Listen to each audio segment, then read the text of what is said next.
Voices of Europe, produced and recorded by Milton Mayer in cooperation with the University of Chicago under a grant from the Educational Television and Radio Center, in cooperation with the National Association of Educational Broadcasters. And now, Milton Mayer. If you draw interior lines to a central point, from London and Paris, Madrid and Rome, Belgrade and Athens, Vienna, Moscow and Berlin, the lines will pinpoint somewhere near the Austrian village of Linz.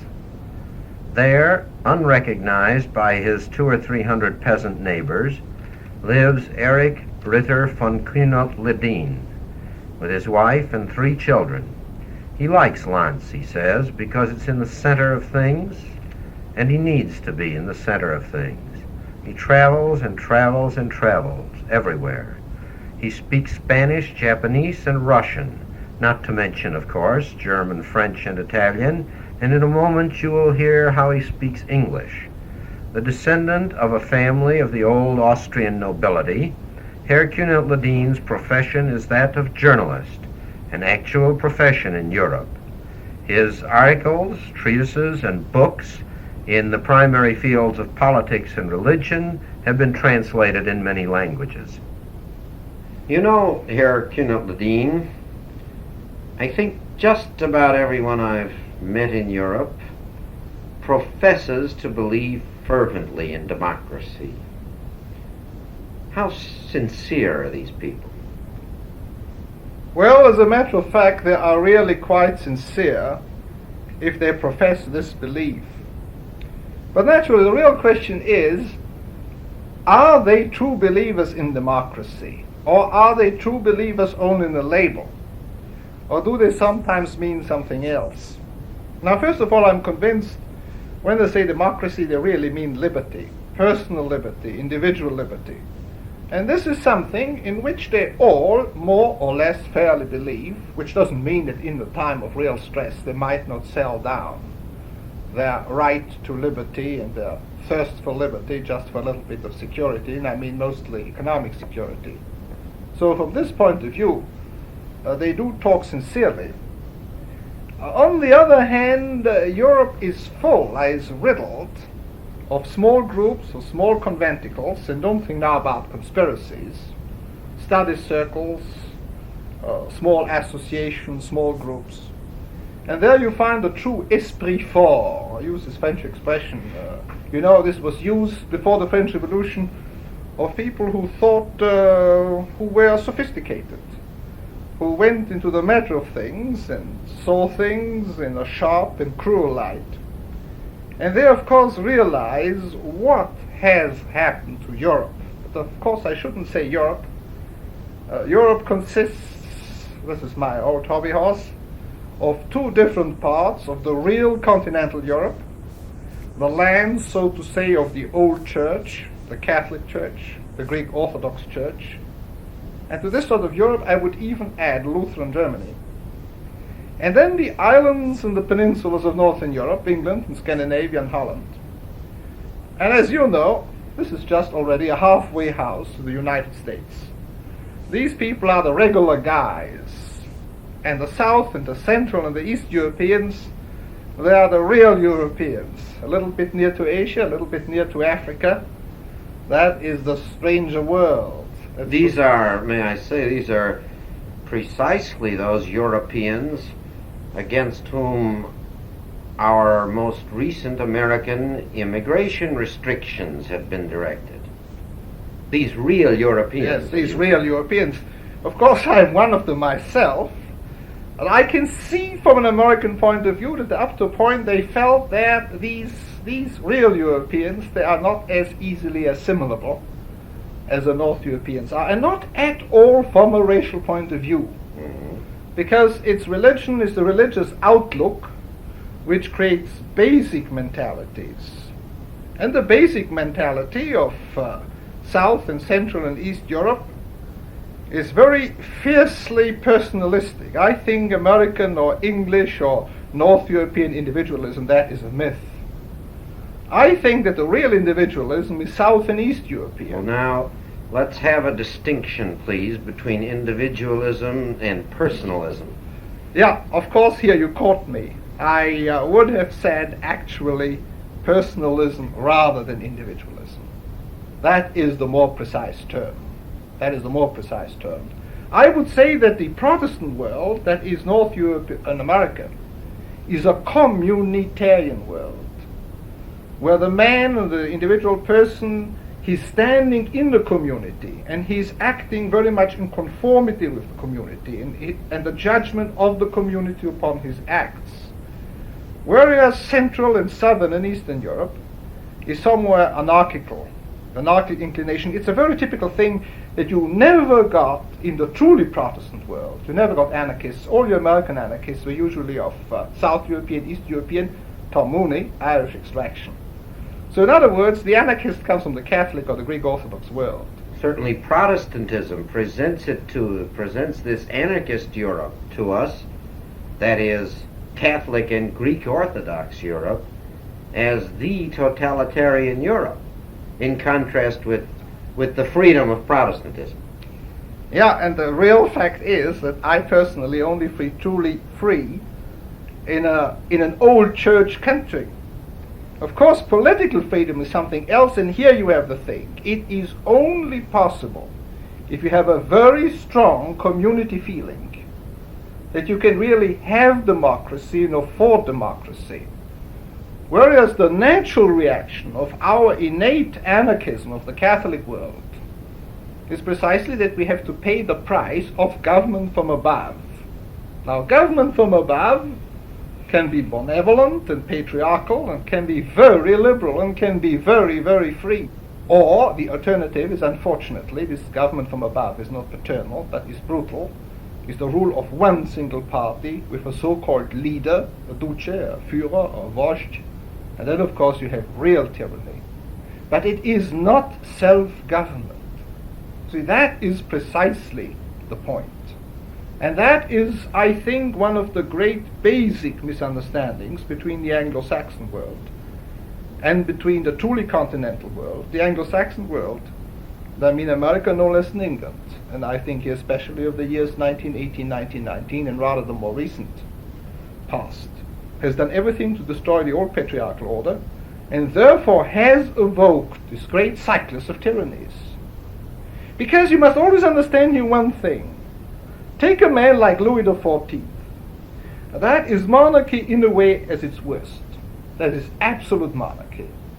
That is the man who supposedly, he didn't really say it, but who supposedly said, l'état c'est moi. Yeah. I am the state. But compare now, for instance, the power of a Louis XIV to the power of the American Parliament, of the American Congress, excuse my expression. A Louis XIV could never have conscripted the male population of his country. He never could have asked for an economic declaration, an economic general confession. If you want to make a general confession, you went to a priest. But you have an income tax.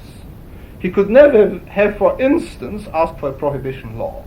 If he would have asked his dear subjects to abstain from drinking wine and cognac, they would have quartered him alive within 24 hours. Mm-hmm.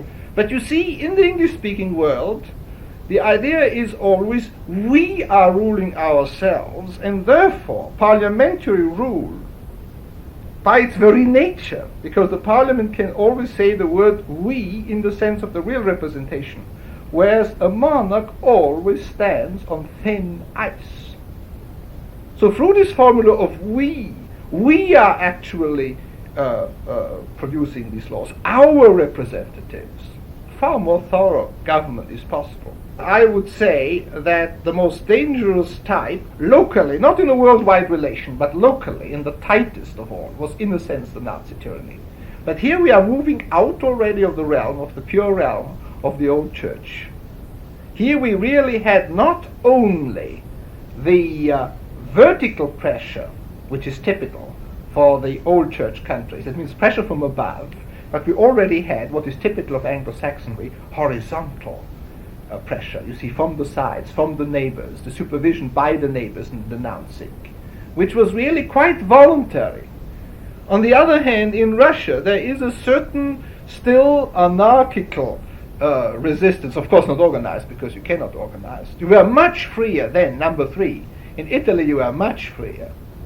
The Italian tyranny and the Spanish tyranny, which are the two really purely Catholic dictatorships, if you like, there the individual freedom was best preserved. You find this admission even in the book of Hannah Arendt about Italy and Spain. I know very well myself, it's a country I visit again and again, where a military dictatorship, there should be no doubt that this is a military dictatorship, desperately tries to bring a semblance of law and order to that nation, and of course fails doing so.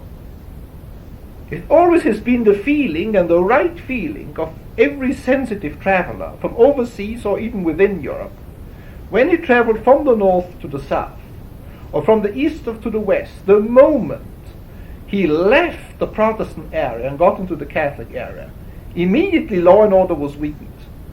Immediately the trains did not run on time. And you see here, the trains do not run on time. We have to ask ourselves to what extent was Italian fascism, and certainly it is not the whole story, it is nevertheless an aspect of the problem. To what extent was Italian fascism an effort from above, brutally and by means of menaces and pressures, to bring an amount of discipline into the Italian people, so in order to make it capable of competing with Northern Europe? See, the Mediterranean fascism, or phalangism, or military dictatorship, whatever you call it, has to be viewed in a different way as German National Socialism, which brought discipline to an already quite disciplined people, and therefore really was a frightful perversion of its own. And therefore it was quite right to be in a way more benevolent towards the Italian fascist experiment, to which I don't subscribe to at all personally, but more benevolent and for good reasons, and by analysts like Hannah Arendt I just mentioned before, quite justified in a way, than it is, you see, in the German area. Can you be as benevolent toward the Russian communist experiment as, again, because here was an anarchical situation? Yeah. This is this old church world. Yes, this is the old church world. But of course, Russia lacks, and this is a very important element, the experience of the Renaissance and the Baroque. As you know from traveling over Europe, it's the Renaissance and Baroque which really, so to say, is the flowering of Catholic culture, whereas Russia, and I'm speaking here about ancient Russia, was always essentially medieval. Naturally, I view, and here I'm completely in consonance with all the modern research done about the Reformation. And of course, this leads us to the whole problem of discipline in the Anglo-Saxon world and the Protestant world. The Reformation is not at all an early liberal movement. The Reformation is essentially a late medieval reaction, a rigoristic reaction for severity for everybody, for real discipline of the individual, of the person, as against that humanist, pagan, sensuous, anarchical spirit of the Renaissance. This is absolutely now, this is the new line. I know, but am I to understand that this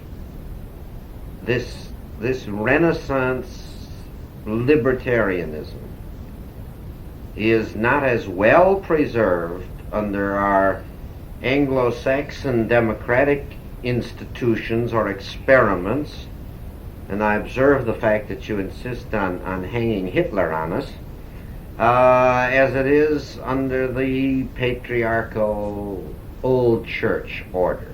Yeah, I tell you, I should have made myself a little bit clearer. Because actually, I quite readily admit, I told you before, I spoke about the horizontal pressure and the horizontal controls, which are typical for Anglo-Saxonry, whereas for the Catholic world, if the control comes, it comes from above.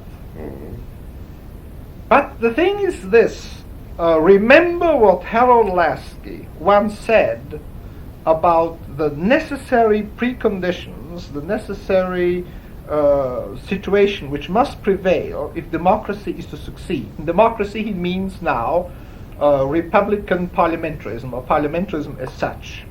And it says two things are necessary. First of all, and this is the minor premise, a two-party system. But then comes the major premise, and that is something really crucial. The parties, and preferably only two, should be mere ins and outs. They should merely be more or less the two aspects of one and the same view or ideology or Weltanschauung, whatever you may call it. And this situation really, by and large, you do have in the Protestant, progressive, North European, American world. Very typical in England, very typical in the United States, very typically, for instance, in Canada too. But in other words, almost everybody you meet there says, I believe in democracy. Of course you hear that here too, but there the thing is really sincere. As a matter of fact, as you know, democracy has become in the United States almost a substitute for many people for religion. It is really their religion. And how do you achieve that? Why did you have in Spain in 1932 28 different parties, which were after all represented in the parliament? 32 in Germany. And 32 in Germany. And why do you get 2 in America? And whereas in Germany now, the one party believes, for instance, in race, and the second party in nationality, and the third party in religion, like the centrist party, and the fourth in classes, like the Marxist parties. And the Marxist parties, there were communists and socialists and independent socialists. In other words, a real universe of diametrically opposed parties, and all ready to jump at their throats and only waiting for the moment until one party has an absolute majority. Whereas you do have this tremendous uniformity in the Anglo-Saxon world. And now let us take only America. You only have it because in a way you have a totalitarian society. Because now I only want to tell you how and why. Because every presidential address and every valedictorian speech and every presidential message and every senatorial debate and every leading article and every editorial and every theater, everything will always praise republicanism, democracy, democracy and republicanism, republicanism, democracy. In other words, society instinctively sees to it that no radically different opinion might emerge. But where you're accusing us of being totalitarian, and I don't mind, we're all friends here, I'd halfway try to defend the Americans by saying we're not at all totalitarian, that we are apolitical. That is, we're non-political, really. You're saying that in your anarchical old church world, I take it under the patriarchy, there flourishes real politics. That is, real political competition, real ideology, real difference, real struggle. And whereas in the United States, in here, I'd be likely maybe to plead my countrymen and myself guilty. I think the worst you can say of us is that we really are not political. No, I wouldn't put it this way at all. You are political, but you all are basically all of the same political view, which creates a politically very uniform picture. And are you saying that democracy necessarily in its nature leads to this condition? No, I don't think that at all. But this is the necessary precondition that democracy should work, and I would say, I can't prove it, and it's something very unscientific what I say now. I think instinctively the American people feels, and from its point of view, as long as it cannot get away from democracy, it rightly feels so, and I don't see for the moment what other attitude the American people could take, that in order to preserve its form of government, it must annihilate or eliminate or push aside or silence radical dissenters. Those who dissent radically from its form. You see, but this is one of the reasons why I am opposed to democracy. Because either, you see, you need this uniformity of the scene and this totalitarian enforcement by horizontal pressure, or, which I much more prefer personally, you have a colossal variety of ideologies. But then under these conditions, as we have them on the continent, you cannot afford democracy. You must have a monarchical head in order to assure the necessary liberty for free discussion. Because you see, as long as there was a Francis Joseph in Austria, or even a William II in Germany, we could truly afford to have parliamentarism. We could truly afford a really mixed government, because a paper hanger like Hitler couldn't get up to the top. Because there was a monarch who said, no, my dear man, this law I'm not going to sign. If it only has your signature, but not mine in addition, it cannot become a law. Especially, I think, minorities, religious minorities, racial minorities, class minorities are infinitely safer in a monarchy than they are in a real democracy, because democracy is the rule of the majorities, and of course the majority can decide anything against the minority. Yes, this of course is high treason, not here in Austria, but in the United States, we got our little show going across the ocean simply because this man at the top, this Franz Joseph, or this Nicholas II, or this Wilhelm II, or this Louis XIV, might whimsically say to the paper hanger, who was his prime minister, yes, I will put my signature on this. And with those two signatures, freedom was destroyed. Now we have to have in the United States, very roughly 300 to 400 signatures on a bill which might destroy our liberties. Aren't we a little bit better off? Well, I wonder. Well, as you know, I spent a war in the United States, and I saw this terrible tragedy, because don't forget, to get my own views right, I am a liberal, and I'm meaning this word in its true, original Spanish sense, because it's a Spanish word, it's not an English word. I am a liberal because I'm a Catholic. I'm crazy about freedom. And because I'm a liberal, I am for mixed government, that means a monarchist, and an anti-democrat. Now, therefore, the thing which gripped my heart during the war was the treatment of the Americans of Japanese descent. Mm-hmm. There was an unpopular minority. They were put into relocation centers. They weren't tortured as minorities or dissenters were in either Germany or in Russia. I all know that. But it was absolutely and truly incompatible with the Constitution.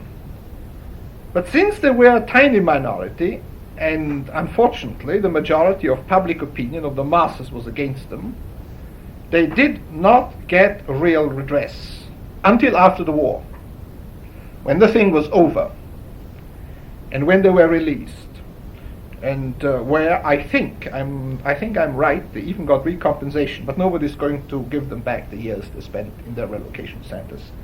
But this, you see, could not have been quite possible.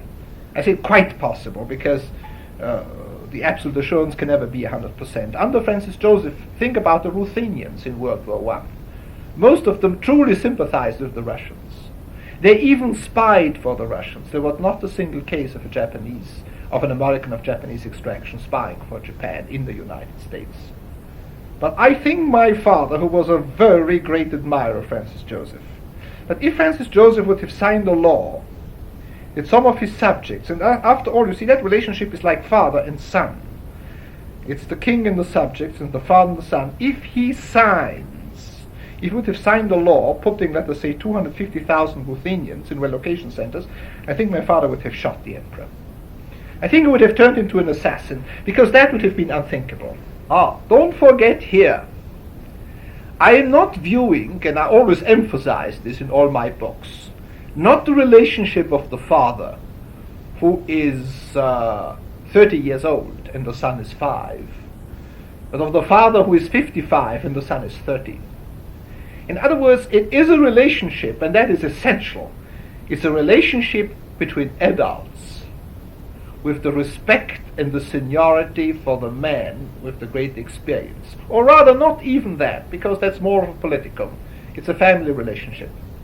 But there always has been in Europe a very great appeal of the notion of the straightforward man who talks manly to his sovereign and against his sovereign and stands up for his right and for his privileges. Because, I use the word privilege on purpose because the word privilege now sounds nasty, but the whole history of old Europe is privilege, to gain privileges, to gain position, to have rights, to have briefed rights.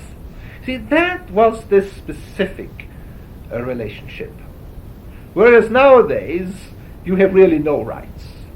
Take a case, not the United States, take a case now like Britain, where it has been said that the British Parliament can do everything under the sun, except to change a man into a woman or a woman into a man. There's no Supreme Court in Britain. And the monarch there, I think this is a travesty of monarchy, is a pure rubber stamp. Mm-hmm. There is no monarch who can say, I'm not going to sign this law, because this law is unjust. This law may be popular, that people may want it. See, our great ideal always has been, unfortunately there's no English word for it, der Rechtsstaat. I would translate it, the country of law, of real, genuine law, equity and order. The Spaniards have the same expression, Estado de Derecho. There's no such French expression. And thereby we mean a state which is really based on real laws, for the real redress for the person is possible. And I think that is only possible in a truly mixed government. And to be quite frank now, I do not consider the United States as a truly mixed government, although a very definite effort has been made in your constitution to realize the ideal. Because if, let us say, one party would have a complete majority for a long time, even finally, and after all you know it, the Supreme Court also can be packed by party men. Mm. You see, my ideal is truly mixed government, a representation of the people as one pillar, a monarch as a second pillar, and a Supreme Court as a third pillar. Only my ideal Supreme Court comes from somewhere else, from a third source. Let us say, for instance, from the universities. Then you can have a real balance. The monarch cannot appoint the Supreme Courts. None of the three could rule alone. Then, of course, if you have three pillars, the chances, and I can only say the chances, never the absolute certainty, because that we don't get in this life here, then the liberty of the individual is better safeguarded.